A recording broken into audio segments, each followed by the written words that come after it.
Olá, que a paz do Senhor Jesus seja com cada um que nos assiste. Amém? Estamos aqui dando graças a Deus por essa oportunidade que Ele nos dá de falar mais um pouquinho sobre a Bíblia Sagrada. 15 minutos com Jesus. Estamos estudando hoje o livro de Mateus, capítulo 2. Estamos continuando o estudo do capítulo 2. Eu quero agora convidá-lo para entrar comigo na presença do Senhor em oração. Amém? Deus Pai, querido Deus, Filho, Espírito Santo, nesse momento invocamos Teu santo nome, Senhor, para que esteja conosco na direção desse trabalho. Tudo que falarmos aqui, Senhor, seja de Ti, não da carne, mas do Espírito. Que cada um possa ouvir atentamente e entender e aplicar em sua vida os ensinamentos que essa palavra nos traz. Peço suas bênçãos àqueles que nos ajudam a fazer esse programa e abençoa também a todos os que nos assistem nesse dia. Obrigada, Jesus, e já te agradecemos em nome do Pai, do Filho e do Espírito Santo de Deus. Amém.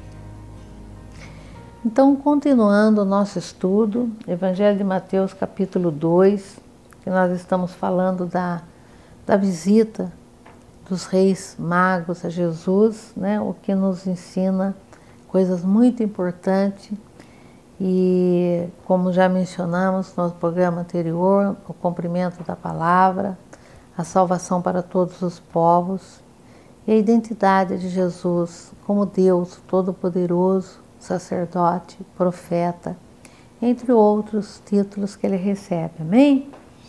Então, continuando, hoje eu quero atentar para o versículo 7 e o 8 do capítulo 2. Então diz a palavra: Então Herodes chamou em secreto os magos. Eu vou voltar um pouquinho, vou tentar para esses versículos, mas vamos voltar um pouquinho desde o 2, né, para que não fique muito vago o que a gente está lendo. Tendo Jesus nascido em Belém da Judéia, no tempo do rei Herodes, vieram uns magos do Oriente a Jerusalém e perguntavam: Onde está aquele que é nascido rei dos judeus? Vimos a sua estrela no Oriente e viemos adorá-lo. Quando o rei Herodes ouviu isto, alarmou-se e com ele toda Jerusalém. E convocando todos os principais sacerdotes e os escribas do povo, perguntou-lhes onde havia de nascer o Cristo. E eles responderam: em Belém da Judéia, pois foi isto que o profeta escreveu: E tu, Belém, terra de Judá, de modo nenhum és o menor entre os governantes de Judá, pois de ti sairá um guia que apacentará o meu povo Israel. Então Herodes chamou em secreto os magos, inquiriu eles exatamente acerca do tempo em que a estrela aparecera. E enviando-os a Belém, disse-lhes: Ide e perguntai diligentemente pelo menino. Quando o achares, avisai-me, para que eu também vá e o adore. Imagine se ele estava mesmo querendo adorar o menino Jesus. Não era isso que ele queria, porque Herodes, ele só estremecia só de pensar em falar em outro rei, né? Nós sabemos que a dinastia de Herodes durou aproximadamente 100 anos, e o que ele mais tinha pavor era a ideia de pensar de perder o reino. Agora, nasceu um rei em Judá, era alguma coisa que deixou ele apavorado. Então ele fala para os reis: Ide e perguntai diligentemente pelo menino. Quando o achares, avisai-me, para que eu também vá o adorar. Então era exatamente o contrário, para que eu vá e o mate, né? Porque a última coisa que ele queria é que surgisse algum rei naquela terra. Por que Herodes não podia compreender que se tratava de um rei diferente? Porque ele não conhecia, ele não sabia nada, ele não tinha nenhuma ligação com Deus e com o Espírito Santo. Ele acreditava que se tratava de um rei alguém que ia ocupar o seu lugar simplesmente. Ele não podia entender que estava nascendo ali o Rei dos Reis. É disso que eu quero falar hoje, do Rei dos Reis, né? Herodes não podia compreender mesmo, porque o seu trono não era um trono terrestre, né? Mas era em regiões celestiais, era um trono no alto.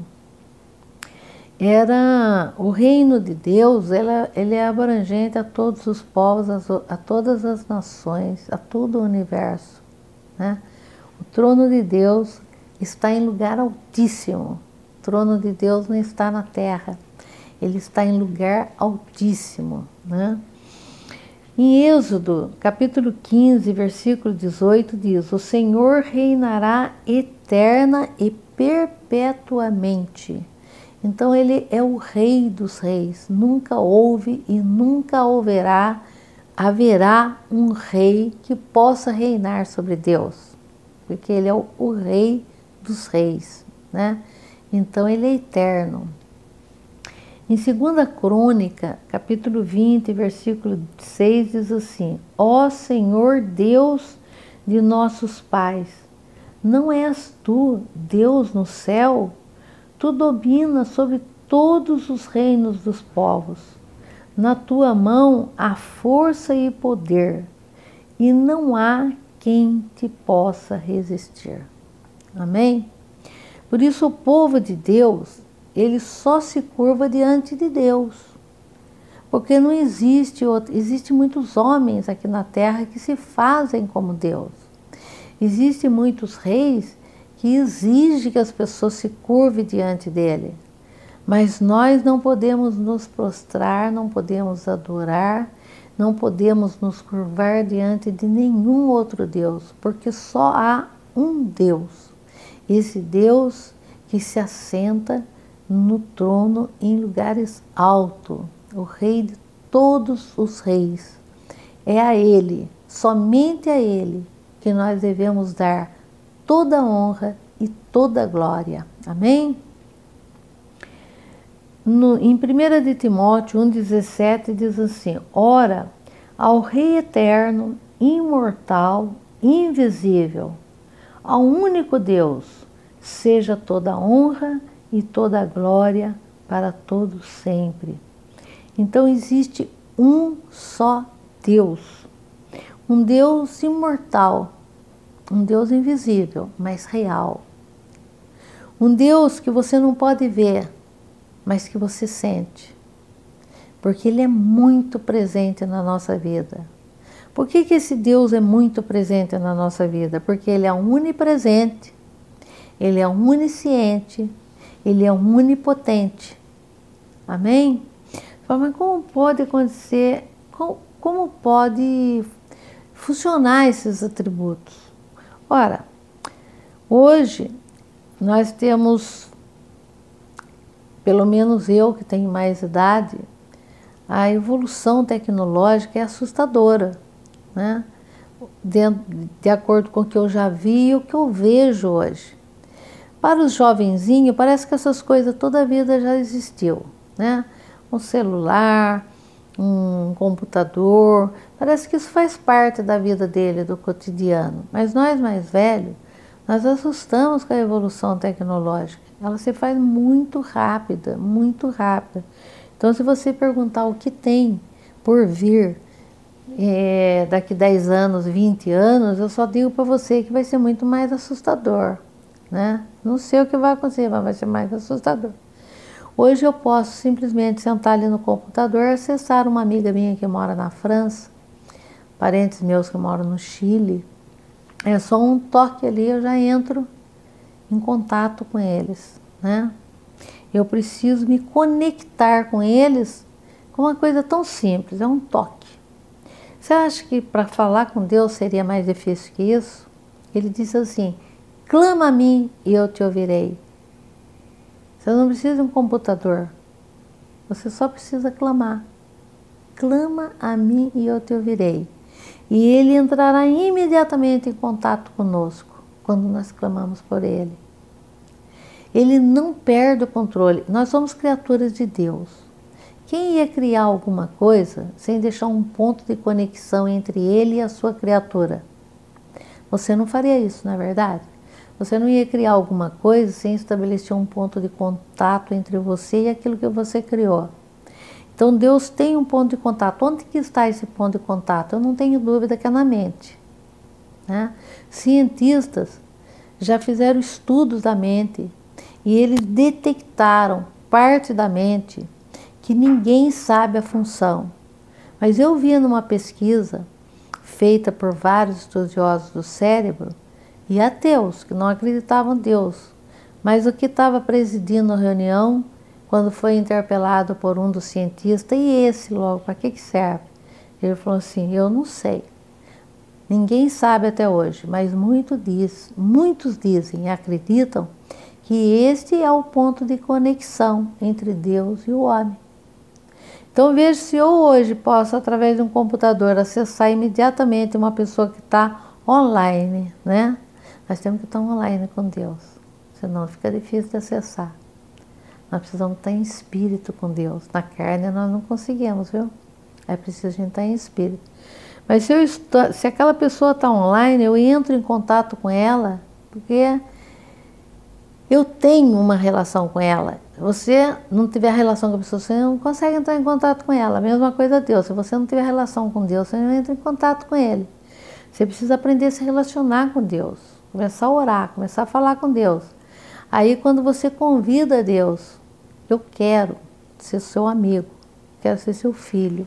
E quando você entra em contato com Deus e recebe e convida e clama a Ele, então você não precisa de nada. Clama a mim e eu te ouvirei. Esse é o nosso Deus. Amém? Em Isaías 9:7 ele diz assim, do aumento do seu governo e paz não haverá fim.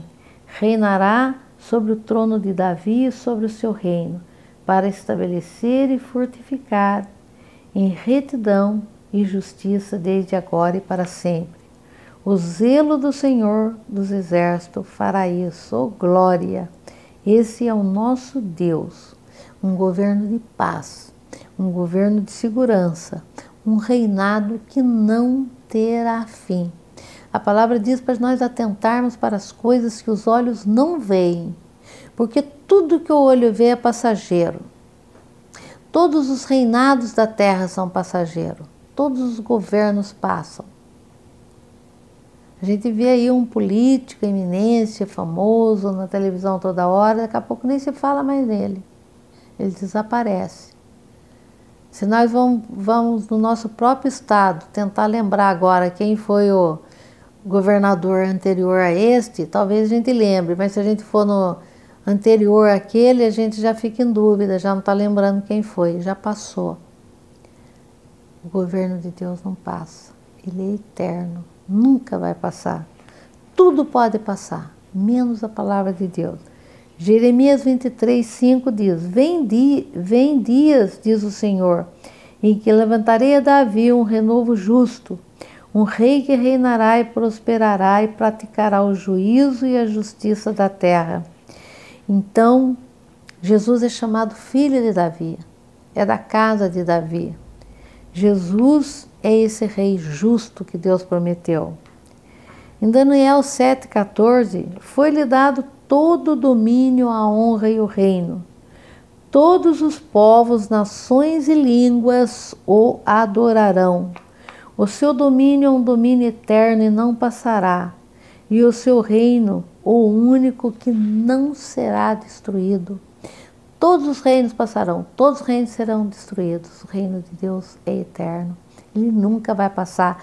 E ele abrange toda a terra. Ele abrange todo o universo, todos os povos. O reino de Deus é para um povo salvo. Aquele que não é salvo não pertence a esse reino. E passará. Tudo que passou. Tudo que vai passar. Aquele que não pertence ao reino de Deus passará. Por isso Jesus veio para a salvação de todos, para que todos possam participar desse reino. João 18:37, perguntou Pilatos, és rei? E respondeu Jesus, tu dizes que eu sou rei? Para isto eu vim ao mundo, a fim de dar testemunho da verdade. Todo aquele que é da verdade, ouve a minha voz. Oh Jesus querido, nós queremos ouvir a sua voz nesse momento. Entra agora na vida de cada um, que eles possam estar entrando em contato contigo, que aí eles possam estar pedindo para que o Senhor entre no seu relacionamento. Nós queremos relacionar cada vez mais contigo, Senhor, conhecer mais a Ti. E é isso que eu peço a Deus por você que me ouve agora. Se você ainda não mantém uma relação assim muito íntima com Deus, comece a buscar agora, amém? Porque Ele é o Rei dos Reis, Ele é eterno, tudo passará, mas Ele não. E nós queremos viver na glória com Ele, amém? Deus o abençoe, mas nós não terminamos, vamos continuar no nosso próximo encontro, amém? Fica com Deus.